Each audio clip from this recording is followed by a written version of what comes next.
నమస్తే, నేను మధు.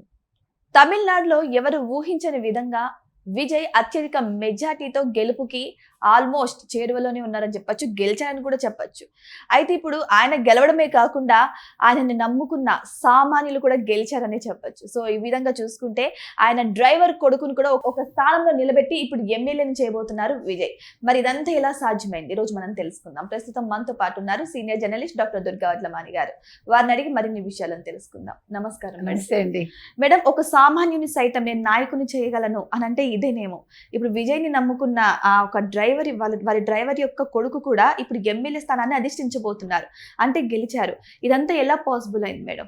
అంటే ప్రజలు మార్పుని కోరుకున్నప్పుడు అవతల వ్యక్తి ఎవరని చూడరు, ఏ పార్టీ అధినేత ఎవరని చూస్తారు. ఇక్కడ అతను ఒక మాట చెప్పాడు, మీకు గుర్తుంటే. ఏం చెప్పాడు విజయ్? ఏమో మేడం, ప్రచారంలో ఒక మంచి మాట చెప్పాడు. నేను 234 మంది అభ్యర్థుల్లో మీరు విజయ్నే చూసుకోండి అన్నాడు. ఓకే, చాలా తెలివిగా చెప్పాడు. 234 మంది అభ్యర్థుల్లో మీరు విజయ్నే చూడండి. ఆ మాట ఇవాళ ప్రజలు ఓకే అన్నారు. అందుకే శబరినాథన్ 2500 చిల్లర ఓట్లతోటి గెలిచాడు. ఇది సాధారణ గెలుపు కాదు.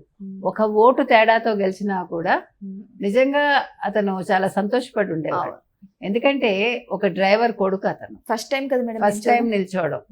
ప్లస్ ఎక్కడ డబ్బులు ఖర్చు పెట్టకుండా టీవీకే పార్టీ ఇవాళ విజయం సాధించిందంటే ఇది దేశ చరిత్రలోనే సువర్ణాక్షరాలతో లిఖించాలండి. ఎందుకంటే ఇవాళ విజయ్ ఎవరికి సరిపోడు. మనందరం కూడా పవన్ కళ్యాణ్ లాగా లేకపోతే మరో ఈ వీళ్ళలాగా జగన్ లాగా no, we cannot compare with anybody. Unique అంతే. విజయ్ ఒక ప్రత్యేక వ్యక్తి అంతే. అంటే రాజకీయాలని శాసించాడు అంతే. విజయ్ చెప్పాట 23-24 ఏళ్ల వయసులో నేను 50 ఏళ్ళు దాటితే ముఖ్యమంత్రిని అవుతానన్నాడు. చెప్పి చేశాడు. మరి ఎట్లా చేశాడు? 35 ఏళ్లకో 25 ఏళ్లకో చెప్పాట. సో ఇవాళ అది జరిగింది. మరి ఎవరైనా జాతకం చెప్పారా, అతని ఇంట్యూషన్ చెప్పిందా? We don't know what was happened.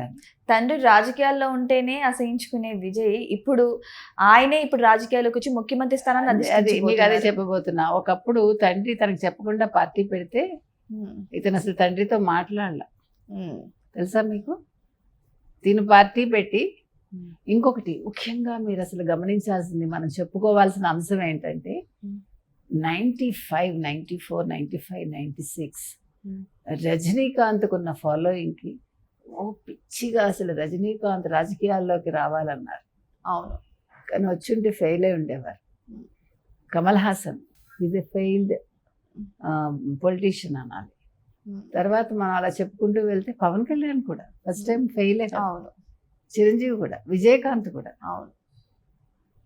కానీ ఇవాళ మొట్టమొదటిసారి విజయ్ నిల్చోటమే కాకుండా సాధారణ ప్రజానీకాన్ని నిల్చోబెట్టి తన అభ్యర్థులుగా గెలిపించుకున్నాడు. తను గెలిచాడు.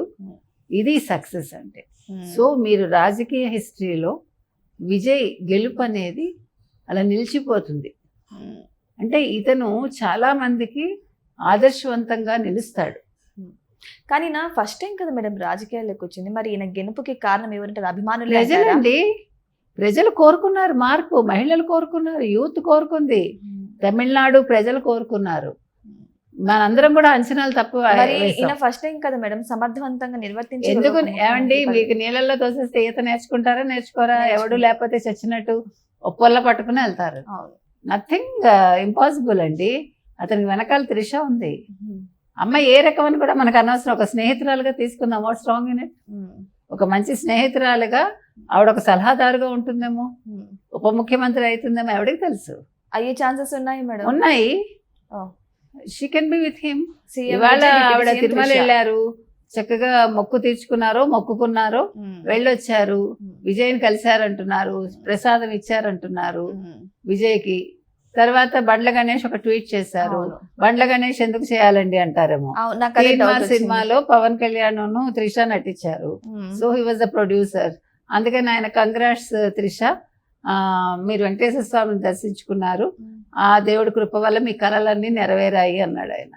అదేంటి మేడం ఆవిడ కళలు ఎలా నెరవేరు? ఇక్కడ గెలిచింది విజయ్ కదా, అంటే మరి విజయ్ గెలిచిన త్రిష కాదండి. గెలిచిన ఒకటేనా మేడం? మీరు మరీ అమాయకంగా మాట్లాడకండి. విజయ్ తోటి త్రిష పేరు లేకుండా ఉందా ఏ రోజైనా? లేదు. కానీ వాళ్ళు ఎంత మర్యాదగా, ఎంత అసలు ఏమనాలి, డిప్లొమసీ తోటి ఆ విషయాన్ని వాళ్ళు అంటే పట్టించుకోకుండా రాజకీయాలు చేశారంటే చాలా మెచ్చుకోవాలి ఆ విషయంలో.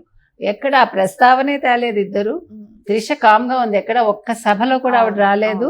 అందరూ ఏమనుకున్నారు, త్రిష ప్రతి సభకి వస్తుంది అనుకున్నారు, త్రిష కూడా ఉంటుంది అన్నారు. ఏమీ చేయలేదు అమ్మాయి. సైలెంట్ గా ఉండి ఆ అమ్మాయి చేయాల్సింది కామ్గా చేసింది. ఉంది. ఆ అమ్మాయి వెనకాల నీకు నేను అండగా ఉన్నానంది. అతను మాత్రం వచ్చారు, చేశారు. అతను ఏం మాట్లాడాడు తర్వాత, ప్రజలకి నచ్చింది, ఓటేశారు. ఇది రాజకీయం అంటే, ఇది రాజకీయాలు చేయాలంటే. వీకే కూడా పనికిరాడు, ఎవడూ పనికిరాడు. కాబట్టి ఇవాళ రాజకీయ చరిత్రలో దురంధరుడు ఎవరయ్యా అంటే విజయ్ దళపతి. సో కానీ మేడం అందరు ఇక్కడ త్రిష గారికి కంగ్రాచులేషన్స్ చెప్తున్నారు. తప్పే ఉందండి, ఒక స్నేహితురాలుగా చెప్పండి. అంటే మీరు వెన్నంటూ ఉన్నారు. ఇవాళ త్రిష అనే అమ్మాయి అతని జీవితంలోకి రావడం కూడా లక్కుని తెచ్చిందేమో. అంటే త్రిష గారు కూడా ఇప్పుడు ఎలక్షన్ లో నిల్చున్నారు మేడం. ఎలక్షన్ లో నిల్చోలేదు. నిల్చోకుండా డిప్యూటీ సీఎం అవుతారా? అవుతారు, తర్వాత నిల్చుంటుంది. ఏముంది, 6 నెలలలోపు చేసుకుంటారు. ఇప్పుడు ఏది ఇంపాసిబుల్ కాదండి. మన రాజ్యాంగం ప్రకారం చాలా అమెండ్మెంట్స్ ఉంటాయి.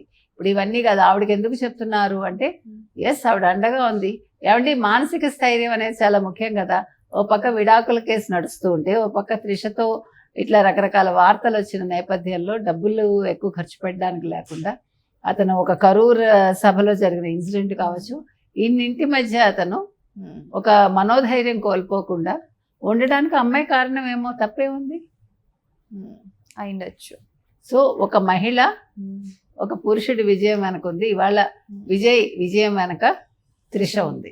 సో ఏదైనా సరే ఇప్పుడు సామాన్య ప్రజలను సైతం ఎలక్షన్ లో నిల్చోబెట్టి విజయానికి చేరువ చేశారు విజయ్ అని చెప్పొచ్చు. అంతేకాదు ఈయన వెనకుండి త్రిషని నడిపించినట్టు కూడా వార్తలు వస్తున్నాయి. మరి ఇది ఎంతవరకు నిజమో మీరే చెప్పండి. Thank you so much. Thank you.